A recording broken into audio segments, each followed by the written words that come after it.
سلام دوستان، امروز قسمت دوم از رمان جوانه‌های امید نوشته آیش کولین و ترجمه لیلی طاهری را برایتان می‌خوانم.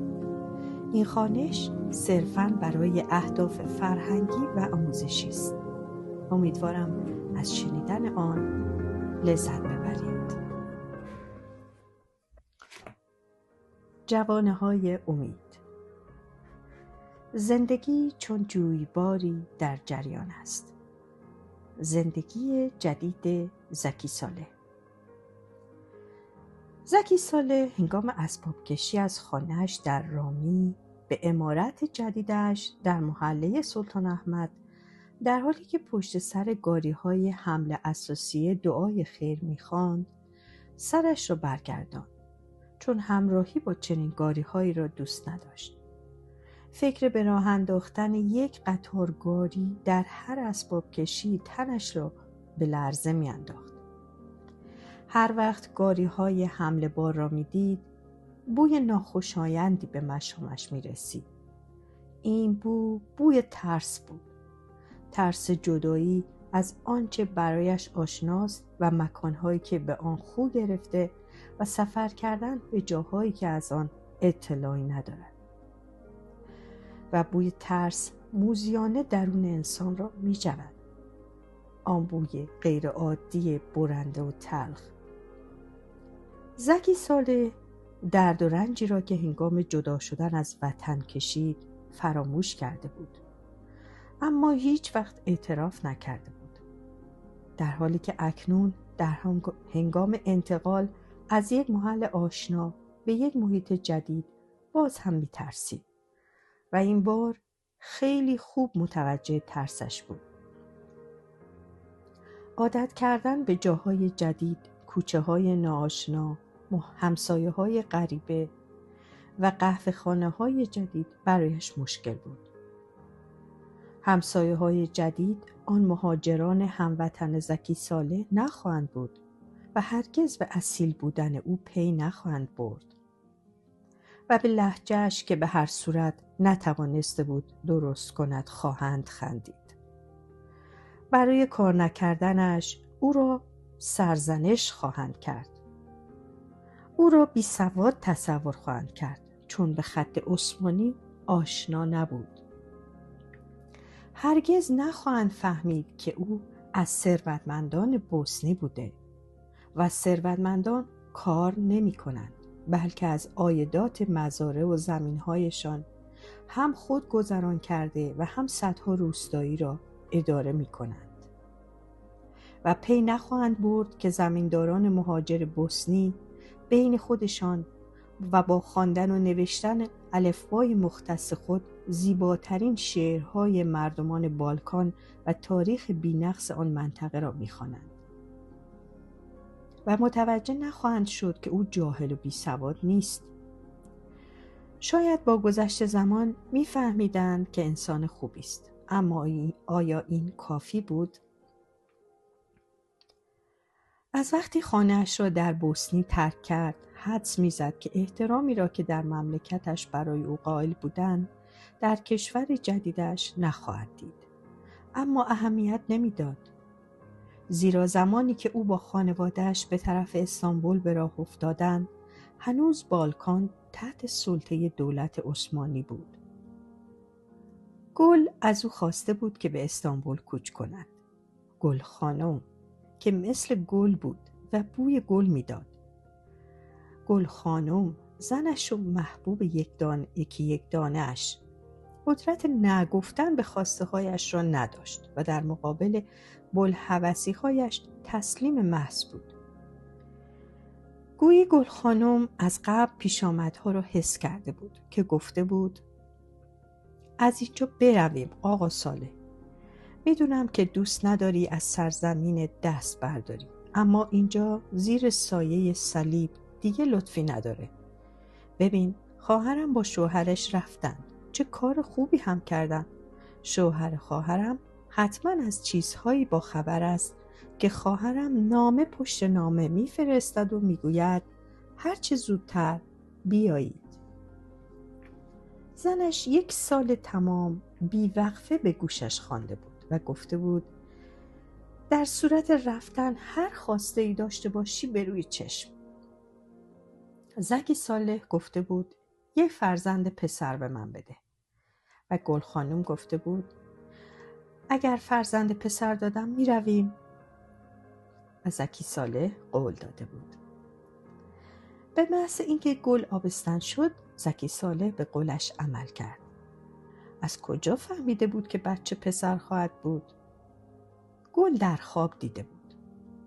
خودش رو دیده بود که پسری به زیبایی و عطر و بوی گل در بغلش تکان می‌دهد. حالا که گل به این باور داشت، زکی صالح هم به او اعتماد می‌کرد. زمین‌ها و باغ‌های بی حد و حدودش را در ترانیکا به اقوام نزدیک و پیشکارش به امانت سپرد. برای عمارتش در بوسنی خریدار پیدا کرد. موقعی که وسایلی را که نمی‌توانست با خود به استانبول ببرد، بار گاری‌ها کرده روانه ترانیکا کرده بود، هنگام بدرقه گویی دستی گلویش را می‌فشرد.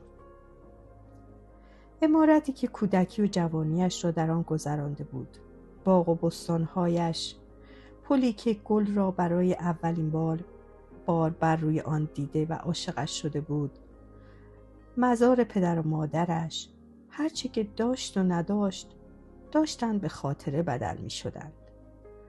ناگهان ترسی به دلش افتاده بود.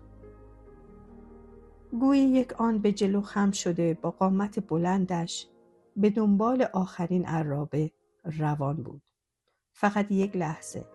سپس انگشتانش را از میان موهای انبوهش گذرانده گفته بود مگر مملکت ما نیست؟ هر وقت دلتنگ شدیم به دیدن اینجا میاییم. و بدون آنکه بداند برای چه کسی آرزوی سلامتی میکند گفته بود در پناه خدا به سلامت بروید. برای بوسنی که خاطره هایش را پناه داده بود یا برای استانبول که به سویش روانه میشد. زکی صالح بعدها برای به موقع آمدنشان و برای مواجه نشدنشان با سختی ها و ناملایمات امواج کوچ در زمان جنگ خدا را شکر کرد. مهاجرت از فرار بهتر است، زیرا کسانی که بعد از شکست بالکان در جنگ اقدام به مهاجرت کردند با مظالمی روبرو شدند که زبان قاصر از بیان است.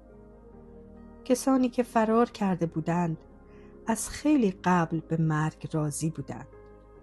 شبه نظامیان سرب بدون توجه به سن و سال از پیر و جوان به ناموس همه تجاوز می‌کردند. با هر کسی مواجه می‌شدند ابتدا هرچه داشت می‌دزدیدند، سپس او را شکنجه کرده و می‌کشتند. این حکایت‌ها را بارها و بارها از زبان کسانی که خودشان را زنده به سرزمین‌های عثمانی رسانده بودند می‌شنید. انسان‌هایی که از مظالم سرب‌ها جان سالم به در برده بودند. داستان زنان و دخترانی که به ناموسشان تجاوز شده بود، بچه‌هایی که مثل بره به قتل می‌رسیدند، خانه‌هایی که سوزانده می‌شدند، کاروان‌هایی که به یغما برده می‌شدند. آنقدر زیاد می‌شنید که حتی اگر چشم‌هایش را می‌بست نمی‌توانست این تصاویر را از مغزش بیرون کند. سیل انسان‌ها از بالکان به سمت ترکیه در جریان بود. سیلی که با خود بوی سوخته می‌آورد. بوی خانه‌ها و سرزمین‌ها و دل‌هایی که می‌سوختند. بویی که به دماغ زکی صالح در مواقع کوچ کردن می‌رسید همین بوی دل‌های سوخته بود. کوچ را دوست نداشت. باز هم از زنش به خاطر اینکه او را به موقع به استانبول آورده بود ممنون بود. به لطف و اصرار گل خانم که نام استانبول را از دیگران شنیده بود، با سفر راحتی در یک کوپه قطار به اینجا آمده بودند. بدون تحمل درد و رنجی که مهاجرین بعد از شکست بالکان کشیده بودند. ظروف نقره دیگ‌های مسی و سینی‌ها را بار حیوانات کرده، لباس‌ها، پوست‌های سمور، 10 روسری نقره دوزی شده و پرده‌های دانتل را در چمدان‌ها بسته‌بندی کرده، از اقوام و آشناها حلالیت گرفته، خداحافظی کرده و در کوپه درجه‌ای که مختص خودشان با یک قطار مسافربری طی سفری بدون حادثه شاد و خندان به استانبول وارد شده بودند. فاطمه خواهر بزرگ گل خانم که در استانبول زندگی می‌کرد، از خیلی قبل خانه گل را در رامی آماده کرده بود. حتی از کاشتن یک باغچه گل بوته هم کوتاهی نکرده بود که 1 سال بعد، زمانی که خواهرش پسرش را بزرگ می‌کند، با هر نسیم عطر گلخانه‌اش را پر کند. از جلوی خانه‌ای که در رامی داشتند یک راه عریض می‌گذشت. در سراسر طرف دیگر راه پوشیده از درختان تبریزی بود و یک چمنزار سبز و خرم وسیع در کنارش. گل شکایت کرده بود که گرده‌های درختان تبریزی اذیت ما خواهند کرد. زکی صالح گفته بود: به پنجره‌ها توری میزنم گلم. برای خوشحال کردن زنش سعی میکرد برای هر دردش چاره‌ای بیابد. بله، آمدنشان کار درستی بود. اگر مانده بودند حتما پشیمان میشدند، زیرا بیگانگان آزار و اذیتشان میکردند. خدا را شکر که فرزندشان در زیر پرچم خلافت عثمانی به دنیا آمده و بزرگ خواهد شد. تمام اینها خوب بود، اما دردی داشت که نمیتوانست به کسی بگوید. زکی صالح در حسرت سرزمینی بود که در آن به دنیا آمده و بزرگ شده بود. در رودخانه‌هایش آبتنی کرده بود، در مراتعش اسب سواری کرده بود. حسرت زبان مادریش را می‌کشید، دوست‌های دوره جوانیش، قهوه‌خانه‌هایی که با دوستانش روی صندلی‌های چوبیش نشسته صحبت می‌کردند، میخانه‌هایی که ترانه‌های رومی در آن خوانده می‌شد، سرسبزی بوسنی و زلالی آب میلاج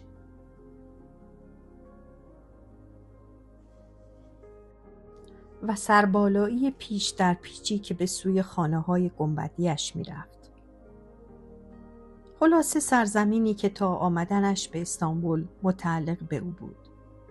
رفته رفته انتظار در دلش به یک آتش سوزی تبدیل می‌شد. این آتش را حتی آغوش گل نیز خاموش نمی‌کرد.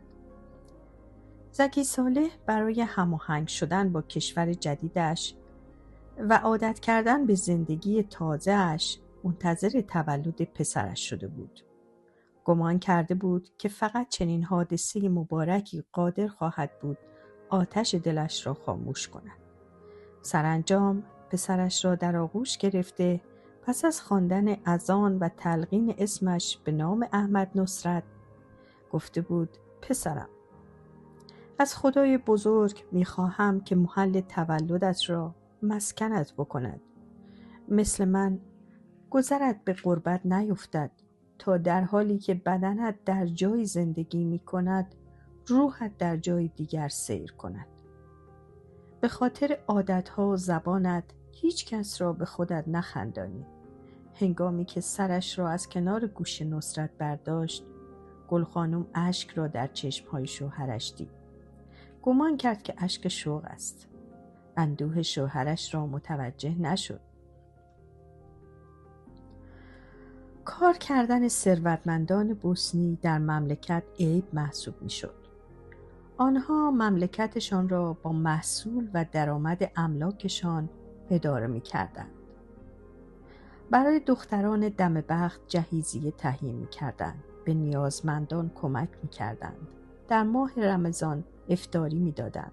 در مقابل فقط توقع احترام داشتند. خان جلگه ترافنیک، زکی صالح، قادر به انجام تمام اینها بود. زنش هم دختر حاجی مصطفی خان از طایفه گمیشیج بود و به این سبب صاحب اراضی بی حد و حصری بودند. و بسیار ثروتمند به حساب می آمدند. هر دو نیز در ابتدای قرن 11 برای مدت کوتاهی هم که شده به دو خانواده قدیمی که از بنیانگذاران پادشاهی بوسنی بودند منسوب می شدند. بوسنی مثل دیگر ایالت‌های بالکان دروازه امپراتوری عثمانی به غرب بود. مردمش در یک سیستم شناخته شده زندگی می کردند. خانواده ها با هر شأن و اعتباری از پادشاه پیروی نموده قوانین را رعایت می کردند. خانواده هایی که در شهرها زندگی می کردند بین دختران و پسرانشان فرقی قائل نمی شدند. در خانواده ها تعدد زوجات نبود. در محله ها زنان از مردان گریزان نبودند. هیچگاه چنین نبود. مسلمانان بوسنی اربابان سرزمین هایی بودند که می‌خواستند نمونه باشد. نسبت به غرور، شرف، قول و دینشان متعهد بودند. بندگان صادق اسلام و سلطان و باعث روسفیدی عثمانی ها بودند. تمامی این اوصاف در استانبول به هیچ وجه به درد زکی صالح کولینوویچ نخورده بود. کار کردن بلد نبود. به جز خواندن و نوشتن با حروف قدیمی بوسنی که بین خوانهای بوسنی مرسوم بود سواد دیگری نداشت. زکی صالح در استانبول به هیچ تبدیل شده بود.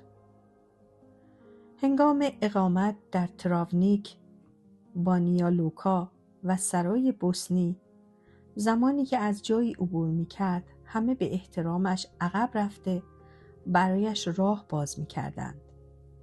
اما در استانبول تبدیل به کسی شده بود که هیچ کس او را نمی‌دید. چون نتوانسته بود لهجه غلیظ رومیش را درست کند و به خاطر این متحمل شوخی دیگران می‌شد.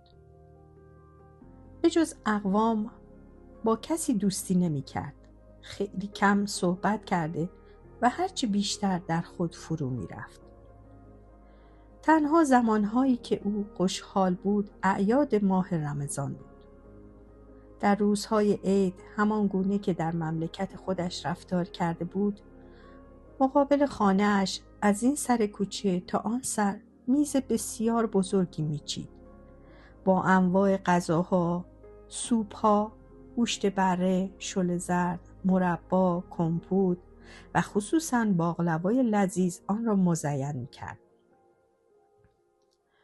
تمام اهالی محله از دارا و فقیر را به مهمانی عید دعوت می‌کرد.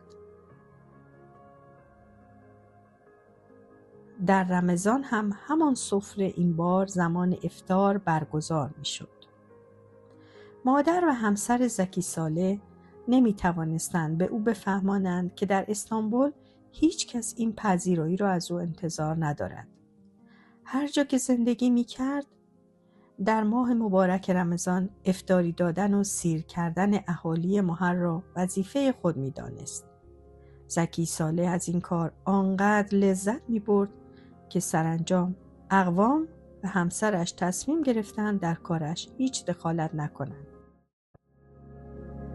پایان قسمت دوم از رمان جوانه‌های امید نوشته عایشه کولین و ترجمه لیلی طاهری.